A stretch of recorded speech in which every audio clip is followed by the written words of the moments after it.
बहुत स्वागत है आप सभी का। आजकल एक नारा उत्तर प्रदेश में जोर शोर से गूंज रहा है, अवधपुरी से कल्की धाम, जय श्री कल्की जय श्री राम। अयोध्या में राम मंदिर निर्माण के बाद अब संभल में मौजूद कल्की धाम को भव्य और दिव्य बनाने की बड़ी तैयारी कर ली गई। आज प्रधानमंत्री नरेंद्र मोदी भव्य कल्की धाम मंदिर का उन्होंने शिलान्यास किया, लेकिन कल्की धाम मंदिर के साथ ही पश्चिमी यूपी की सियासी लड़ाई भी सामने आने लगी। तो आइए आपको बताते हैं कि आखिर कैसे संभल के सियासी रण को कल्की धाम शिलान्यास और पीएम मोदी के दौरे ने गर्म कर दिया और किस तरह से संभल यूपी फाइट का एपी सेंटर बन सकता है। देखिए इस रिपोर्ट में।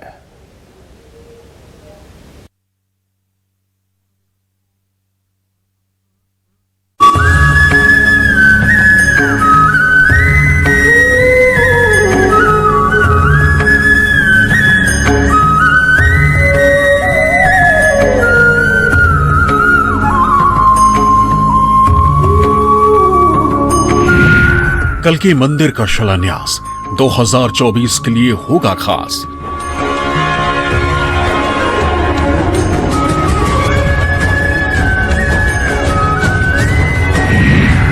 पश्चिम यूपी का नया प्लान, हर वर्ग पर बीजेपी का ध्यान।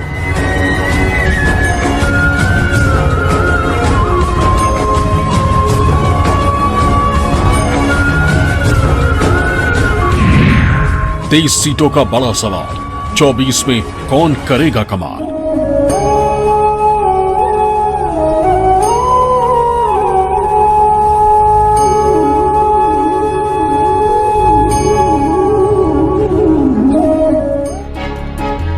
यूपी की 80 सीटों के लिए सत्ता और विपक्षी गठबंधन में घमासान तेज हो चुका है। एक तरफ विपक्षी गठबंधन की तरफ से अखिलेश यादव ने मोर्चा संभाल लिया है, तो वही लोकसभा चुनाव में यूपी के साथ साथ पूरे देश में एनडीए मोदी के नाम और चेहरे के साथ ताल ठोकने का ऐलान कर दिया। लेकिन इस बार यूपी में बीजेपी की रणनीति कुछ अलग है।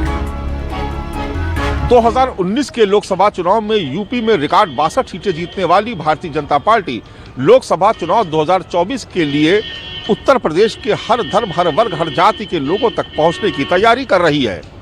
एक तरफ जहां बीजेपी के कार्यकर्ता प्रधानमंत्री नरेंद्र मोदी के कामों को लेकर अल्पसंख्यक समाज के बीच जा रहे हैं, तो वहीं बीजेपी मंदिर और हिंदुत्व के मुद्दे को भी धार देने की पूरी कोशिश कर रही है।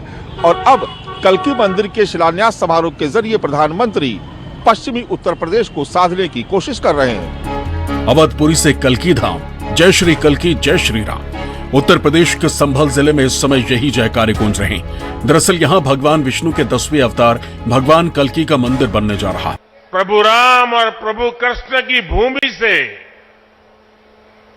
भक्ति, भाव और आध्यात्म की एक और धारा प्रवाहित होने को लालायित है। आज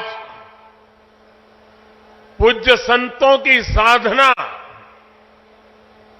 और जनमानस की भावना से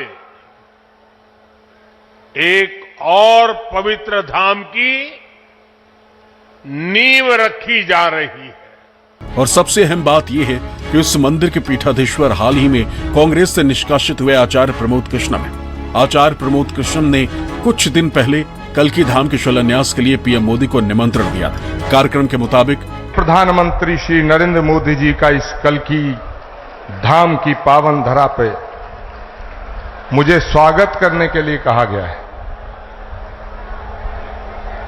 माननीय प्रधानमंत्री जी, जिंदगी में कभी कभी ऐसे पल आते हैं जब शब्द खो जाते हैं, वाणी थम जाती है। शबरी के पास बेर थे, विदुर के पास साग था, लेकिन हमारे पास तो आपका स्वागत करने के लिए सिवाय भावनाओं के, पुष्पों के कुछ भी नहीं है। कल्की धाम को विश्व का सबसे अनोखा मंदिर कहा जा रहा है और इसके पीछे कई वजहें हैं। कल्की धाम पहला ऐसा धाम है जहां भगवान के अवतार लेने से पहले उनका मंदिर स्थापित हो रहा है। साथ ही इस मंदिर में एक नहीं बल्कि 10 गर्भगृह होंगे, जिसमें भगवान विष्णु के 10 अवतारों के 10 अलग अलग गर्भगृह स्थापित किए जाएंगे। आपको बता दें कि इस मंदिर का निर्माण गुलाबी रंग के उसी पत्थर से किया जा रहा है जिससे सोमनाथ मंदिर और अयोध्या के राम मंदिर का निर्माण किया गया। साथ ही इस मंदिर में स्टील या लोहे का इस्तेमाल नहीं किया जाएगा। मंदिर का शिखर 108 फीट ऊंचा होगा। 11 फीट के ऊपर मंदिर का चबूतरा बनेगा और 68 तीर्थ की इसमें स्थापना होगी। मंदिर का निर्माण लगभग 5 एकड़ में होगा और निर्माण में करीब 5 साल का समय लग सकता है। यह मंदिर भगवान के दृष्टिकोण से भी भव्य होगा और धार्मिक दृष्टिकोण से भी दिव्य होगा। कल्की पीठ अपनी पुरानी जगह ही रहेगा और जब कल्की धाम बनेगा तब उसके लिए भगवान का नया विग्रह होगा जिसकी प्राण प्रतिष्ठा की जाएगी। श्री राम मंदिर की तरह ही कल्की धाम के लिए भी एक अद्भुत प्रतिमा लाई जाएगी। कल्की मंदिर उत्तर प्रदेश के संभल में स्थित है और संभल पश्चिमी उत्तर प्रदेश का एक बड़ा सियासी गढ़ माना जाता है। प्रधानमंत्री नरेंद्र मोदी चुनाव के ऐन पहले संभल पहुंच रहे हैं और इसके अपने सियासी मायने निकाले जा रहे हैं। ऐसे में संभल की इस सीट का क्या सियासी महत्व है, आइए आपको ये भी बताते हैं। संभल लोकसभा सीट कांग्रेस का गढ़ रही। साल 1984 तक इस सीट पर कांग्रेस का कब्जा था, लेकिन 2014 की मोदी लहर में यह सीट भाजपा के पाले में गई थी। संभल लोकसभा सीट पर करीब 40% हिंदू और 50% से ज्यादा मुस्लिम आबादी। संभल में करीब 8.5 लाख मुस्लिम वोटर हैं। दूसरे वोटर्स में अनुसूचित जाति के करीब 2.75 लाख, 1.5 लाख यादव और 5.25 लाख पिछड़े और सामान्य वोटर रहते हैं। इस सीट से मुलायम सिंह यादव और रामगोपाल यादव भी चुनाव जीत चुके हैं। 2009 में डॉक्टर शफीकुर रहमान बर्क ने बीएसपी के टिकट पर चुनाव जीता था। 2014 में बीजेपी के सत्यपाल सिंह ने संभल से चुनाव जीता था और 2019 में डॉक्टर बर्क ने एक बार फिर समाजवादी पार्टी के टिकट पर यहां जीत दर्ज की। लेकिन 2024 में बीजेपी आरएलडी गठबंधन से इस सीट पर माहौल गर्मा सकता है। संभल में लोकसभा 2024 के चुनाव से पहले यहां के सियासी समीकरणों में भारी हलचल दिखाई दे रही। पीएम मोदी, सीएम योगी से लेकर कांग्रेस के राहुल गांधी तक सभी के कार्यक्रम इस फरवरी माह में संभल में प्रस्तावित हो गए। तो दूसरी तरफ समाजवादी पार्टी ने उम्मीदवारों की लिस्ट जारी करके संभल लोकसभा सीट से डॉक्टर शफीकुर रहमान बर्क को अपना प्रत्याशी घोषित कर दिया। लेकिन कांग्रेस नेता प्रमोद कृष्णम की तरफ से पीएम मोदी को मंदिर शिलान्यास का आमंत्रण देने के बाद संभल का रण बेहद गर्मा गया।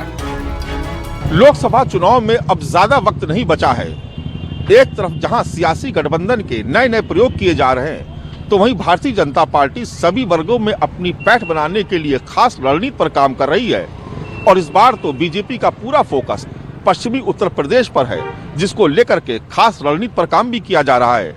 आरएलडी के जयंत चौधरी को एनडीए का हिस्सा बनाने के बाद बीजेपी का पूरा फोकस पश्चिमी उत्तर प्रदेश की 23 मुस्लिम बहुल सीटों पर हो गया है। अबू धाबी में भी किसी हिंदू मंदिर का होना जो कभी कल्पना थी, आज वह साकार हो रही है। यही नहीं,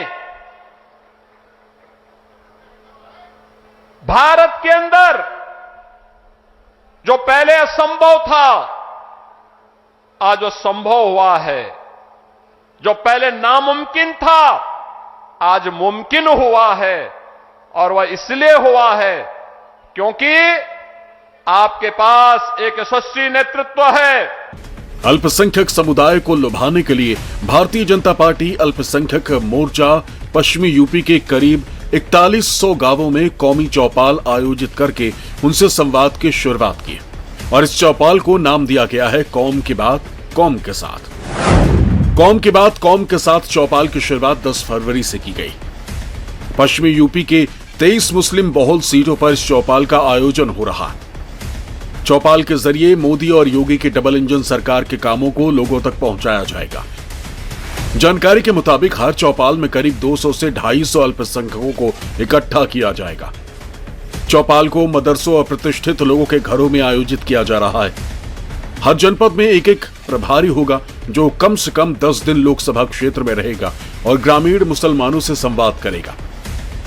इस चौपाल के जरिए बीजेपी 3 तलाक पर भी बात करेगी। मुसलमानों के बीच पहुंचने वाली बीजेपी का कहना है कि समाजवादी और कांग्रेस ने केवल मुसलमानों को भटकाया और बहकाया है और अब बीजेपी उसी खाई को कम करेगी। पार्टी का दावा है कि वो 18% आबादी को 30% लाभ दे रही है।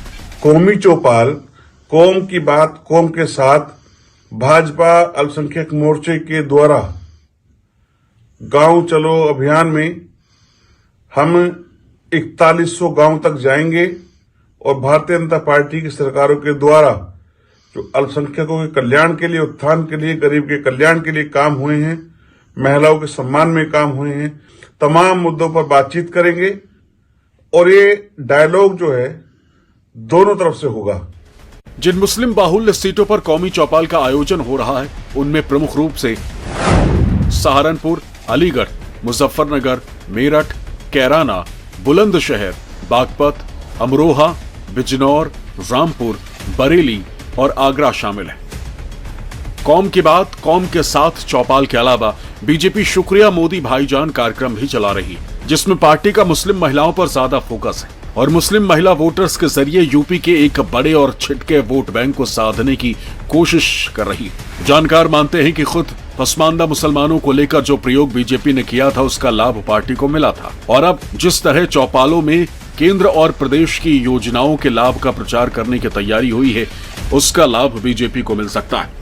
मुसलमानों का एक तबका जो आर्थिक आधार पर कमजोर है, उसका रुझान हाल के सालों में भारतीय जनता पार्टी के पक्ष में देखा गया है। खास तौर से ऐसा वर्ग जिसको बहुत सी केंद्रीय कल्याणकारी योजनाओं का प्रत्यक्ष लाभ मिलता है, उसके दिमाग में यह रहता है ये सरकार हमारे लिए कर रही है और उन्हीं मुस्लिमों को एक करके भारतीय जनता पार्टी ये कौमी चौपाल लगाने जा रही है। यूपी में कांग्रेस और एसपी के लिए अल्पसंख्यक वोट बैंक हमेशा अहम रहा और अब जब बीजेपी मुस्लिम वोट बैंक को लेकर एक्टिव हुई है तो समाजवादी पार्टी और कांग्रेस के हमले भी तेज हो गए। समाजवादी पार्टी का कहना है कि बीजेपी पश्चिमी यूपी को लेकर डरी हुई है, तो कांग्रेस बीजेपी पर असल मुद्दों से ध्यान भटकाने का आरोप लगा रही है। बीजेपी डरी हुई है और डर इस कदर है इंडिया अलायंस का कि देख लिए तोड़फोड़ करना शुरू कर चुकी है। पश्चिमी उत्तर प्रदेश को लेकर बीजेपी का डर 2022 के विधानसभा के चुनाव में स्पष्ट था। बीजेपी की जीती हुई कम से कम 15 से ज़्यादा सीटें बेईमानी करके जीती थी बीजेपी ने, तो बीजेपी को जनता के बीच में क्या मैसेज है ये उसको पता चल चुका है। इसीलिए बीजेपी हर जाति, हर वर्ग, हर धर्म के लोगों के बीच में जाके वोट मांगने का काम कर रही है। भारतीय जनता पार्टी उत्तर प्रदेश में हर मोर्चे पर विफल हो चुकी है। रोजगार के नाम पर उनके पास कुछ बताने को नहीं, महंगाई चरम पर है, प्रदेश में अपराध का जंगल राज आ चुका है, किसान परेशान है, तो इसलिए ये सब मुद्दों से ध्यान भटकाने के लिए शिगुफे रचे जा रहे हैं। इंडिया गठबंधन जनता के मुद्दों को सरकार से सवाल करेगा, पूछेगा, बीजेपी को उस पर जवाब देना पड़ेगा। उनके पास जवाब नहीं है, जनता ने उनकी विदाई तय कर दी है। फिलहाल उत्तर प्रदेश में विपक्ष के लिए कुछ भी सही नहीं हो रहा। अखिलेश का सीट शेयरिंग फॉर्मूला हो या राहुल गांधी की भारत जोड़ो न्याय यात्रा, चाहे जयंत चौधरी का इंडिया गठबंधन से मोह भंग हो या फिर संभल के मंदिर शिलान्यास कार्यक्रम में कांग्रेसी नेता की तरफ से कांग्रेस को ही नजरअंदाज करना हो, तमाम रणनीतियां प्रदेश में गठबंधन के एजेंडे के धार को कुंद कर रही हैं। और ऐसे में विपक्ष किस तरह से मोदी और योगी के डबल इंजन की सरकार को चुनौती देगी, ये देखना भी दिलचस्प होगा। Bureau report, news 24।